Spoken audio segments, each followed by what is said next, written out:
이번에는 46번의 리엔도 둘째 날입니다. 첫째 날 상태가 별로 좋지 않은 상태로 내원을 해서 어떻게 할까 하다가 1차적인 클리닝 앤 쉐이핑을 했죠. 그래서 1차적인 클리닝 앤 쉐이핑을 해서 환자의 증상이 상당 부분 호전이 되면 뭘 좀 진행을 해 볼 수 있는데 1차적인 클리닝 앤 쉐이핑 후에도 증상이 개선이 안 되면 그거는 치근 자체에 크랙이나 파절, 스플릿 루트 이런 문제가 그런 문제로 인해서 엔도를 해봐야 소용이 없는 케이스가 대부분이죠. 그래서 이 경우는 여유 있게 한 달 정도 경과를 지켜봐서 퍼쿠션 등 검사에 완전히 이상 없음을 확인하고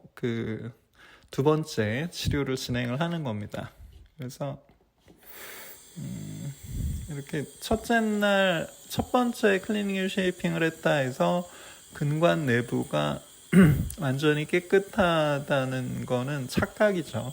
그러니까 현미경으로 들여다보면 그런 거를 더 적나라하게 볼 수 있는데 지금 펄프 랩넌트만 해도 아직 한참 더 제거를 해야죠. 지금 초점이 약간 안 맞는데 초점이 안 맞더라도 이런 식으로 어느 정도 시야 확보를 한 상태로 추가적인 클리닝 앤 쉐이핑을 하는 이 술식 자체가 굉장히 중요하죠. 그래서 한마디로 파일링을 했을 때 뭐가 좀 안 나와야 돼요.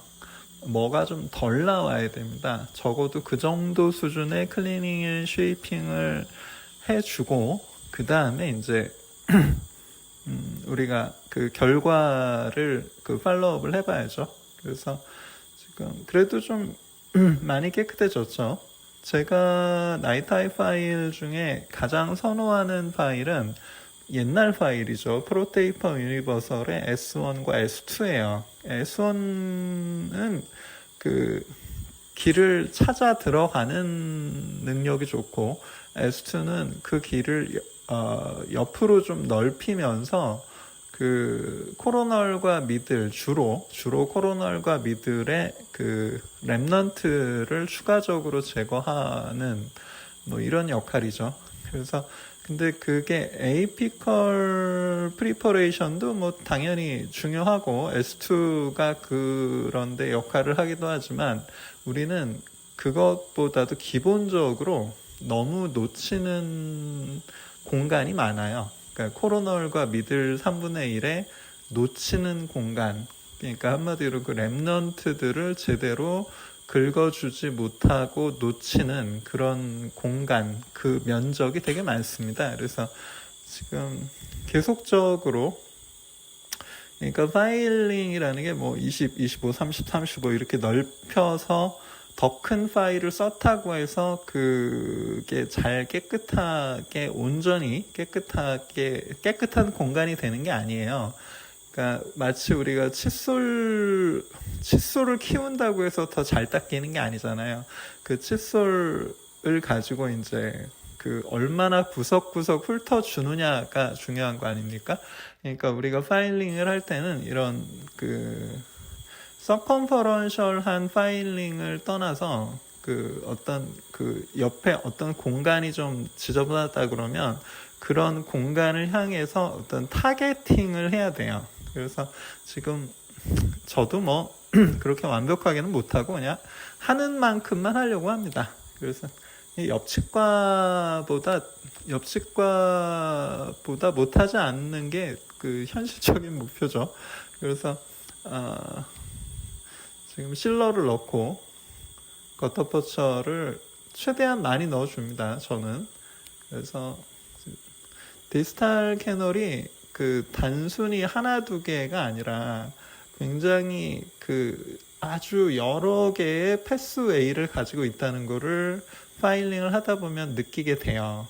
그래서 하여튼 최대한 많은 패스웨이를 클리닝 앤 쉐이핑하고 최대한 많은 패스웨이를 놓치지 않고 실링을 해주려고 노력을 하는데, 근데 그러니까 사실은 이 루트 캐널 엔도라는 건 그 자체만으로 평생을 바쳐도 그 완성하기 어려운 그런 굉장히 그 끝도 없는 분야죠. 그래서 근데 개원이라는 거는 그 엔도만 하고 살 수는 없거든요. 그러니까 정말 여러 가지 버라이어티한 여러 테마들을 다 다뤄야 되기 때문에 적당히 하세요. 자기가 감당할 수 있는 수준까지 하는 수밖에 없습니다. 뭐 안 되는데 어떡할 거야. 그냥 하는 만큼만 한다. 이렇게 생각하시고, 어차피 인간은 실수하는 거고, 용서는 신이 하는 거니까, 자연이 하는 거죠. 그래서 그냥 그 정도 하는 만큼만 한다. 이렇게 생각하시는 게 좋습니다. MTA 실러를 넣고 있는데, 사실 이 MTA 실러도 참 잘 넣기가 그것도 쉽지가 않죠. 그래서 근데 이 근관 충전이라는 행위는 근관 충전을 잘하는 게 목표가 아니고 근관 확대, 성형, 세척, 뭐 그 전에 액세스 캐버티 프랩까지 그간의 노력에 대한 성적표를 받는 행위거든요. 그러니까 너무 스트레스 받지 마시고 그냥 하는 만큼만 해서 결과를 확인한다. 이렇게 생각하시면 됩니다.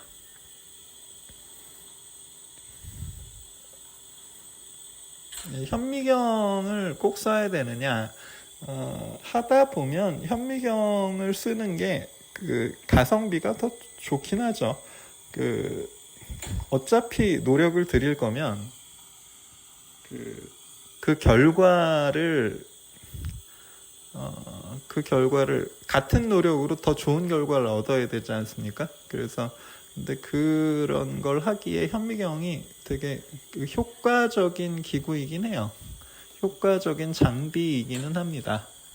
저 같은 경우 이런 동영상을 올리는 목적이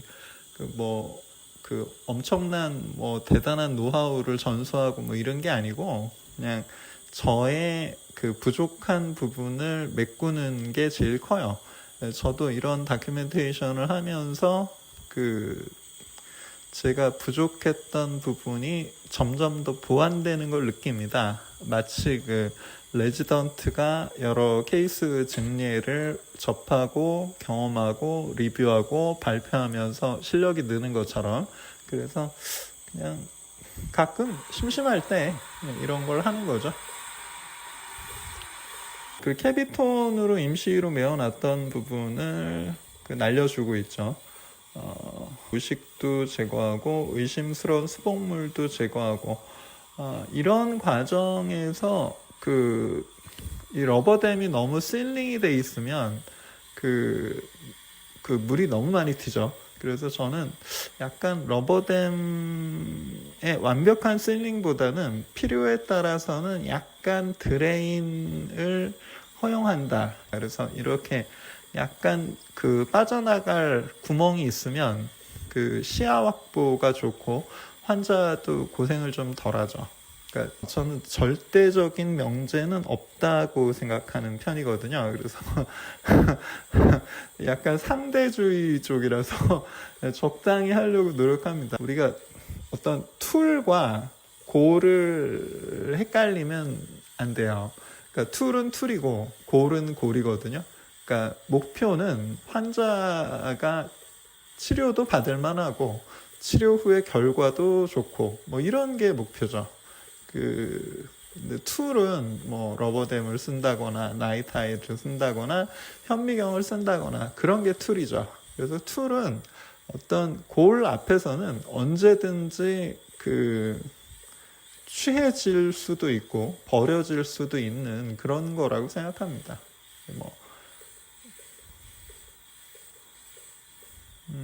이렇게 제거를 했고요. 그러니까 우식을 제거를 해야 되는데 그렇게 완벽한 제거가 또 어렵더라고요. 그래서 저는 그냥 하는 만큼만 합니다. 그래서 하다 보면 지금도 근심과 약간 미주 버컬의 그 부족하다는 거를 리뷰를 하면서 느끼거든요. 그때는 잘 몰랐지만, 그래서 저도 다음번 증리 때는 조금 더 잘하겠죠. 그러니까 본인의 현재를 너무 가혹하게 평가하지 마시고 그냥 적당히 하세요. 예. 뭐 좀 하다 보면 좋은 건 취하고 나쁜 건 계속 버리고 이렇게 취사 선택하면서 그렇게 늘겠죠, 뭐. 예. 지금 후지나인 엑스트라라는 코어 머티리얼을 쓰고 있고요. 약간 이거는 약간 테크닉에 좀 덜 민감하죠. 우리가 테크닉 센시티브한 물질은 쓰기가 저는 좀 부담스러울 때가 있더라고요. 그래서 웬만하면 그냥 이런 오토믹스 GI 중에 물성이 조금 단단한 거를 더 선호하는 편입니다. 이제 나중에 프락시멀 컨택도 다시 떼고 다시 열고 버커링걸에 벌크 리덕션을 좀 해주겠죠. 그래서 이런 과정을 할 때 입 안에 이렇게 살라이바 이젝터 등을 포지셔닝을 해서 물이 넘어올 일이 없도록 조건을 만들어야죠. 그러니까 완벽한 실링을 오링까지 써서 완벽한 실링을 했다, 완벽하지도 않지만 그런 실링을 했다고 해서 입안에 넘치는 물에 대한 대비가 되기가 힘들어요. 그래서 저는 그냥 이런 식으로 그러니까 입안 쪽에 살라이바 이젝터를 적절히 포지셔닝을 해서 그런 식으로 대처를 하는 편입니다. 지금 이제 교환면과 프락시멀 링걸의 벌크 리덕션을 하고 그다음에 이제 버컬에 프랩을 하죠. 버컬에 지금 예전에 피니시 라인 이런 것들이 좀 복잡해서 잘 하기가 쉽지가 않죠. 레스트가 안정적이어야 되는데 한 7시 방향에서 프랩을 하든 11시 방향에서 프랩을 하든 어떻게든 안정적인 레스트 하에서 프랩을 해야죠. 그래서 저 같은 경우는 요 경우에는 이제 이걸 미러 핸들을 이렇게 갖다 대고 이 미러 핸들에 오른손을 레스트를 줘서 이렇게 하면 이제 환자의 뺨에 레스트를 주는 것보다는 제 의지한, 그러니까 제가 조절할 수 있는 레스트이기 때문에 조금 이렇게 나은 경우가 있더라고요. 물론 이게 정답이다라는 건 아니고 레스트는 그때 내가 편하고 환자가 편하면 그리고 레스트가 안정적이기만 하면 저는 상관없다고 생각합니다. 버컬 쪽의 프랩을 어느 정도 했고요. 그다음 링걸 쪽을 좀 더 여기서는 약간 각도를 눕혀야죠.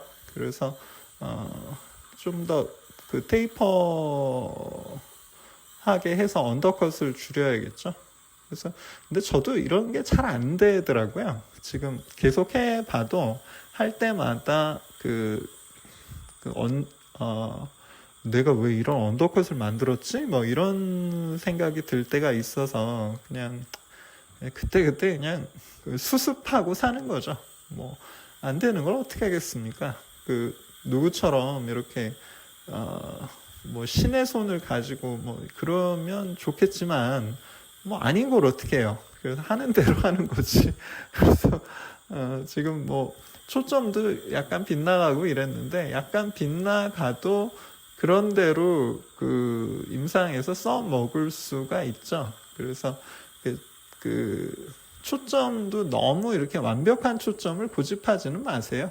약간 더 눕혀야 되겠죠. 지금 이렇게 실커 글링만 클램프로다가 혀가 방해하는 거를 좀 줄여 보려고 하고 있고요. 지금 테이퍼를 좀 더 줘서 좀 더 눕혀서 언더컷을 줄이려고 하고 있죠.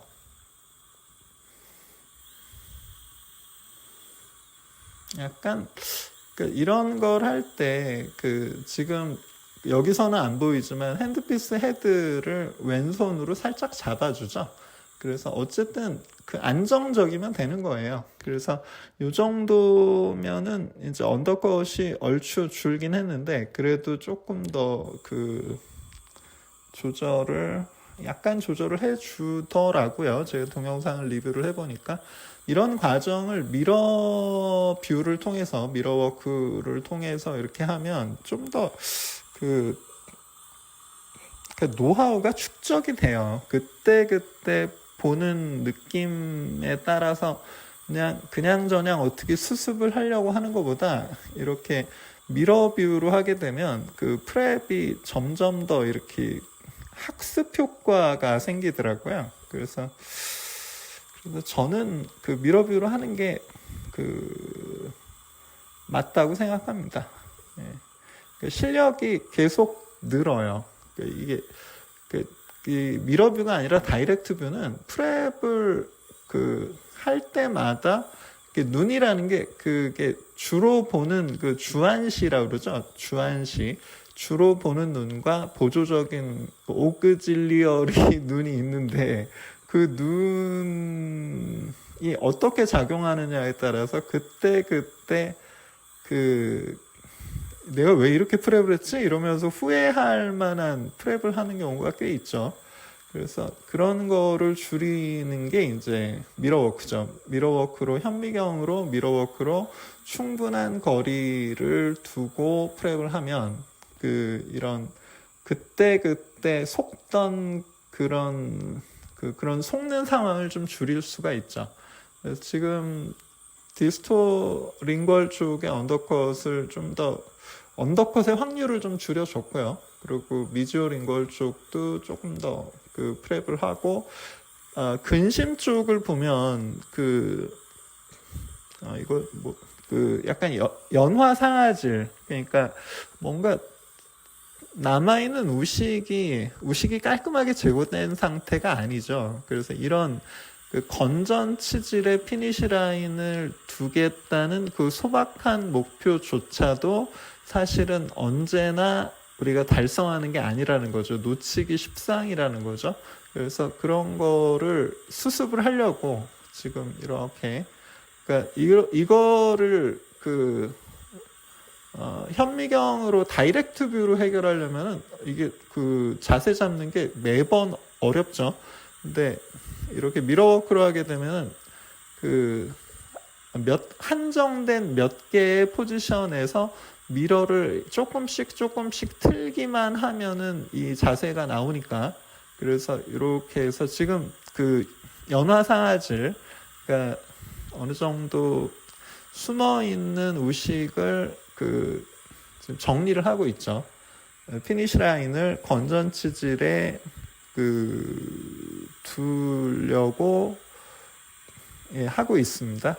그래서 그냥 아주 소박한 목표인데 소박한 목표를 달성하는 게 언제나 쉬운 건 아니더라고요. 버거운 사람들이 보통의 임상가들이기 때문에. 자, 여기까지. 약간 좀 모자란 부분이 있으면 교환면이나 버컬 쪽에서 봐서 좀 더 수정해 줄 수는 있겠지만 대략적으로는 이 정도로 마무리를 했습니다. 자, 여기까지 하겠습니다.